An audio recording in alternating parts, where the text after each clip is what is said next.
2 और 2 4 होते हैं। ये एक ऐसा सच है जिस पर शायद ही कोई सवाल उठाएगा। एकदम। ठोस, निश्चित। बिल्कुल। लेकिन अगर एक पल के लिए रुककर सोचें तो ये 2 आखिर है क्या? क्या ये कोई चीज है? और अगर है तो ये रहती कहाँ है? मेरे दिमाग में या कहीं और देखिए, यही वो सवाल है जो हमें सीधे दर्शन की एक बहुत ही गहरी गुफा में ले जाता है। ये सिर्फ गणित का सवाल नहीं रह जाता, ये असल में वास्तविकता की प्रकृति का सवाल बन जाता है। बिल्कुल। और आज हम इसी गुत्थी को सुलझाने की कोशिश करने वाले। हमारी आज की पड़ताल का विषय है प्लेटोनिज्म। गणित के दर्शन में एक बहुत ही प्रभावशाली विचार। हाँ, क्या संख्याएं, वृत्त, त्रिभुज ये सब सच में मौजूद हैं हमारे दिमाग और इस दुनिया से एकदम बाहर? या ये बस इंसानी आविष्कार हैं?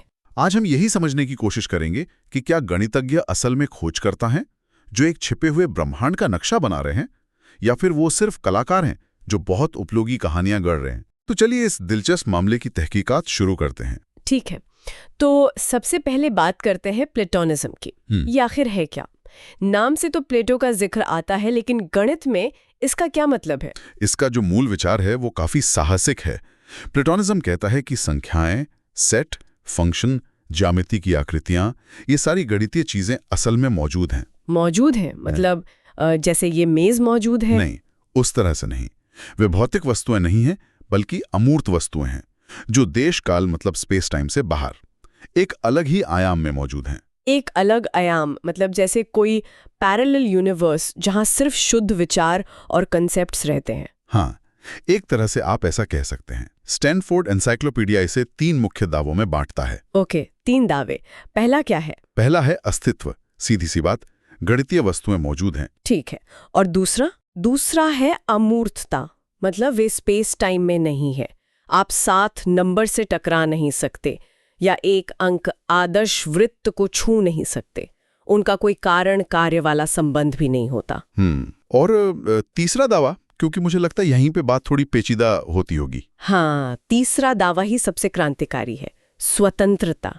ये कहता है कि गणितीय वस्तुएं और उनके सच इंसानी दिमाग, भाषा और हमारी सामाजिक प्रथाओं से पूरी तरह स्वतंत्र हैं। 1 मिनट। मतलब अगर इंसान कभी इस धरती पर होते ही नहीं या डायनासोर की तरह विलुप्त हो जाते, तब भी 2 और 2 4 होते हैं का सत्य मौजूद रहता। ये बात कुछ हजम नहीं हुई। अगर कोई सोचने वाला दिमाग ही नहीं है तो 2 का कॉन्सेप्ट किसे पता होता? क्या बिना दिमाग के कोई कॉन्सेप्ट हो सकता है? सही सवाल है। ये तो वही बात हुई कि जंगल में पेड़ गिरे और कोई सुनने वाला न हो तो क्या आवाज हुई? हाँ। तो प्लेटोनिस्ट के लिए गणितीय सत्य ब्रह्मांड के ताने बाने का हिस्सा है। हमने उन्हें बनाया नहीं, सिर्फ खोजा है। खोजा है, जैसे कोलंबस ने अमेरिका को खोजा था। वो तो पहले से ही वहां था। बिल्कुल, यही एनालॉजी है। प्लेटोनिस्ट कहते हैं कि गणितज्ञ भी ऐसे ही खोज करता है। वे एक अमूर्त तार्किक ब्रह्मांड की खोज कर रहे हैं जो हमेशा से वहां था। तो इसी वजह से गणित इतनी ऑब्जेक्टिव है, एक सार्वभौमिक भाषा। चाहे आप यहां हो या मंगल ग्रह पर, 2 और 2 तो 4 ही होंगे। ये कोई सांस्कृतिक राय नहीं है। बिल्कुल, यही इस विचार की सबसे बड़ी ताकत है। ठीक है, तो ये विचार अपनी एक दुनिया बनाता है, लेकिन दार्शनिक और गणितज्ञ इस पर विश्वास करें क्यों? मतलब ऐसी चीजों में विश्वास करना थोड़ा अजीब लगता है जिन्हें हम देख, सुन या छू नहीं सकते। इसके पक्ष में क्या सबूत हैं? इसके पीछे बहुत मजबूत तर्क हैं, और पहला वाला तो सीधे विज्ञान की दुनिया से आता है। इसे अनिवार्यता का तर्क या इंडिस्पेंसिबिलिटी आर्ग्यूमेंट कहते हैं। अच्छा, ये क्या कहता है? देखिए, ये तर्क बहुत सरल और शक्तिशाली है।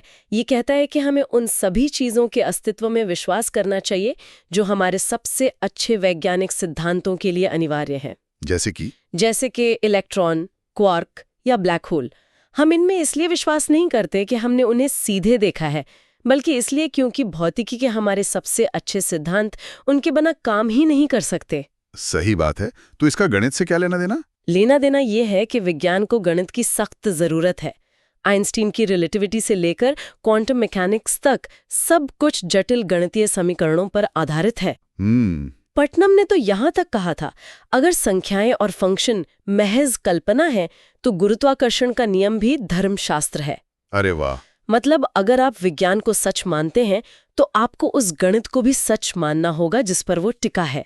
ये एक पैकेज डील है। तो मतलब जब भौतिक विज्ञानी हिग्स बोसॉन की भविष्यवाणी के लिए समीकरणों का इस्तेमाल कर रहे थे, तो वे असल में इन प्लेटोनिक वस्तुओं का इस्तेमाल एक वास्तविक भौतिक चीज को खोजने के लिए कर रहे थे। ये तो बहुत मजबूत कनेक्शन है। ठीक यही बात है। ये तर्क गणित को सिर्फ एक दिमागी खेल नहीं, बल्कि वास्तविकता की संरचना का एक अनिवार्य हिस्सा बना देता है। ठीक है, तो विज्ञान वाला तर्क तो समझ आता है, ये बहुत व्यवहारिक है। लेकिन क्या कोई ऐसा तर्क भी है जो गणित को अपने दम पे खड़ा करता हो, बिना भौतिकी के सहारे के? हाँ, और ये तर्क महान तर्कशास्त्री कर्ट गोडल से आता है। इसे गणितीय अंतर्ज्ञान या मैथमेटिकल इंट्यूशन कहते हैं। अंतर्ज्ञान मतलब कोई छठी इंद्री या रहस्यमयी शक्ति? नहीं, उससे कहीं ज्यादा गहरा है।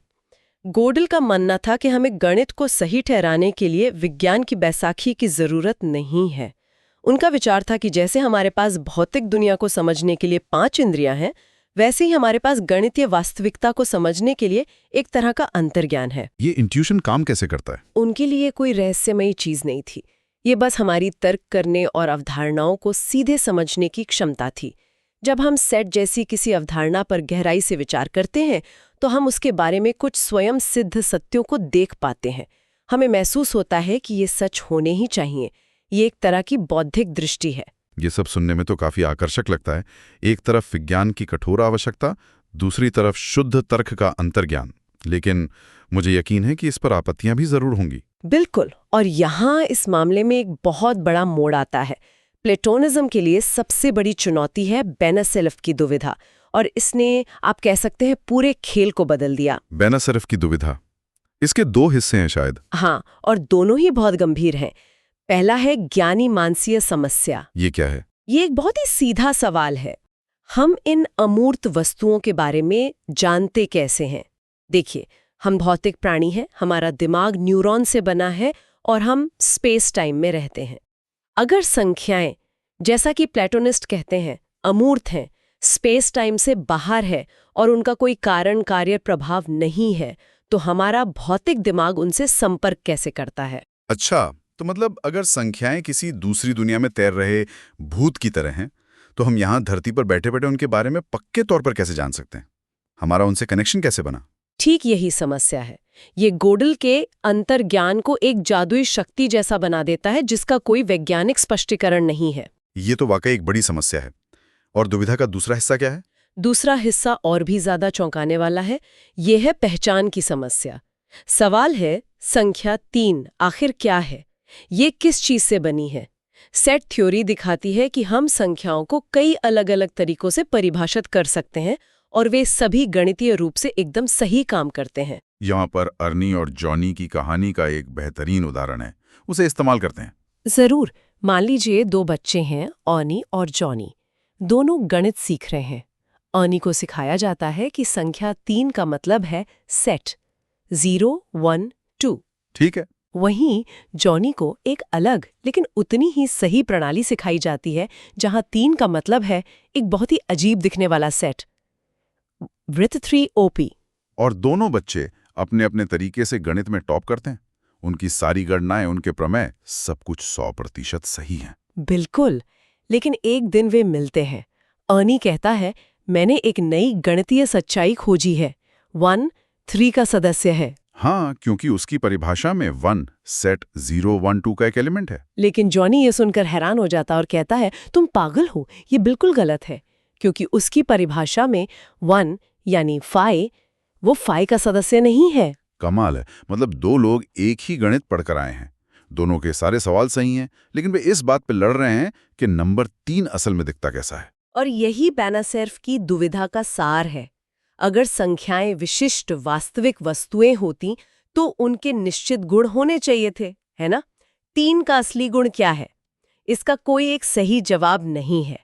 इसीलिए बेनासेल्फ का तर्क है कि संख्याएं शायद वस्तुएं हैं ही नहीं, वे एक संरचना में सिर्फ स्थितियां हैं। 1 मिनट, तो इसका मतलब है कि 3 अपने आप में कुछ है ही नहीं, वो बस 2 के बाद और 4 से पहले आने वाली एक जगह का नाम है। अगर संख्याएं ये प्लेबरानिक वस्तुएं नहीं हैं, तो फिर वो क्या हैं? और यहीं से वैकल्पिक सिद्धांत सामने आते हैं। मुख्य विकल्प है नामवाद या नॉमिनलिज्म, जो सीधे सीधे कहता है कि अमूर्त वस्तुएं जैसे संख्याएं मौजूद ही नहीं है। मौजूद ही नहीं है। हाँ, और इसी के तहत एक बहुत प्रभावशाली विचार है हार्ट्री फील्ड का काल्पनिकतावाद या फिक्शनलिज्म। काल्पनिकतावाद मतलब आप कह रही हैं कि गणित एक कहानी है, एक फिक्शन। एक तरह से, हाँ। फील्ड का विचार है कि गणितीय सिद्धांत सच नहीं है, क्योंकि जिन चीजों यानी संख्याओं के बारे में वे बात करते हैं वे मौजूद ही नहीं है। गणित एक बहुत ही उपयोगी और शक्तिशाली कल्पना की तरह है। लेकिन अगर ये सिर्फ कल्पना है तो ये विज्ञान में इतनी अच्छी तरह काम क्यों करती है? एक कहानी रॉकेट को चांद पर कैसे भेज सकती है? बेहतरीन सवाल। और फील्ड इसके लिए संरक्षणात्मकता की अवधारणा पेश करते हैं। इसे एक कैलकुलेटर की तरह समझिए। ठीक है। आप एक पुल बना रहे हैं। आप तनाव और भार की गणना करने के लिए कैलकुलेटर का उपयोग करते हैं। ये आपको एक भौतिक नतीजे तक पहुंचने में मदद करता है। लेकिन कैलकुलेटर ने भौतिकी का कोई नया नियम नहीं बनाया, वो बस एक भरोसेमंद शॉर्टकट था। अच्छा। फील्ड कहते हैं कि पूरा गणित इसी तरह का एक शानदार भरोसेमंद शॉर्टकट है। यह हमें भौतिक तथ्यों से दूसरे भौतिक तथ्यों तक आसानी से पहुंचाता है, लेकिन रास्ते में कोई नई भौतिक जानकारी नहीं जोड़ता। क्या कोई और विकल्प भी है? क्योंकि गणित को सिर्फ एक शॉर्टकट कहना भी थोड़ा असंतोषजनक लगता है। एक और महत्वपूर्ण विकल्प है संरचनावाद या स्ट्रक्चरलिज्म, जो सीधे बिलासिरफ की अर्नी और जॉनी वाली समस्या से उभरता है। ये सिद्धांत कहता है कि गणित आंतरिक गुणों वाली वस्तुओं के बारे में है ही नहीं, बल्कि स्वयं संरचनाओं और पैटर्न के बारे में है। संरचनाओं और पैटर्न के बारे में? हाँ, तीन कोई विशेष वस्तु नहीं है, बल्कि प्राकृतिक संख्याओं की संरचना में एक के बाद दूसरे स्थिति है। जैसे शतरंज में राजा कोई विशेष लकड़ी का टुकड़ा नहीं है, राजा नियमों के एक सेट में उसकी भूमिका है। आप उसकी जगह बोतल के ढक्कन का भी इस्तेमाल कर सकते हैं ना? हाँ, तो संरचनावादियों के लिए अर्नी और जॉनी दोनों सही हैं, क्योंकि वे दोनों एक ही संरचना का वर्णन कर रहे हैं, भले ही उसे बनाने के लिए अलग-अलग सामान का इस्तेमाल कर रहे हों। बिल्कुल, उनके लिए गणित वस्तुओं का नहीं, बल्कि संबंधों और पैटर्न का अध्ययन है। तो हम 2 और 2 4 की सरल निश्चितता से शुरू हुए और एक गहरे दार्शनिक विवाद के बीच पहुंच गए हैं। एक तरफ प्लेटोनिस्ट हैं, जो गणित को एक वास्तविक अमूर्त ब्रह्मांड की खोज मानते हैं, लेकिन उन्हें ये समझाना मुश्किल लगता है कि हम उस ब्रह्मांड के बारे में जानते कैसे हैं। और दूसरी तरफ नामवादी हैं, जो गणित को एक शक्तिशाली, उपयोगी कल्पना मानते हैं। लेकिन उन्हें ये समझाना पड़ता है कि ये कल्पना इतनी चमत्कारी रूप से उपयोगी क्यों है। और इन दोनों के बीच संरचनावादी हैं, जो एक बिल्कुल अलग रास्ता अपनाते हैं। यह वाकई हमें सोचने पर मजबूर करता है कि हम जिसे सच कहते हैं उसका मतलब क्या है। और शायद यही इस पूरी बहस का सबसे महत्वपूर्ण टेक अवे है। यह हमें सोचने पर मजबूर करती है कि किसी चीज के अस्तित्व का क्या अर्थ है। अगर कोई अवधारणा जैसे संख्या वास्तविकता का वर्णन करने के लिए अनिवार्य है, तो क्या ये उसे वास्तविक बना देती है? प्लेटोनिज्म पर बहस सिर्फ गणित के बारे में नहीं है, ये इस बारे में है कि हम ब्रह्मांड की मूलभूत संरचना में क्या शामिल मानते हैं। ये हमें वास्तविकता का वर्णन करने के लिए उपयोग किए जाने वाले उपकरणों और स्वयं वास्तविकता के बीच की महीन रेखा के बारे में सोचने के लिए प्रेरित करता है। बिल्कुल। क्या संख्याएं वास्तविकता का हिस्सा है या वे सिर्फ एक नक्शा है जिसे हमने वास्तविकता को समझने के लिए बनाया है? सवाल ये है कि क्या हम ब्रह्मांड के ब्लूप्रिंट की खोज कर रहे हैं या हम बस बहुत बहुत अच्छे वास्तुकार बनते जा रहे हैं।